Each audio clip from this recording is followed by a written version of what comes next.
It's a beautiful day and I'm at this property in the Poconos, Whitehaven, Pennsylvania, and I'm here to photograph this property. It has over 50 acres.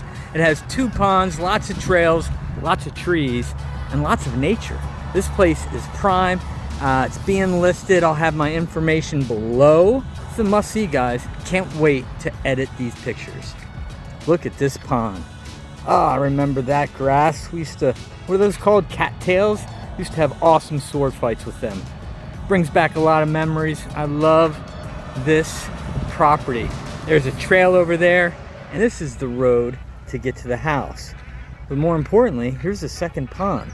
Lots of good fish in here. If I was a kid, I'd be all over these woods. I'd have secret places everywhere.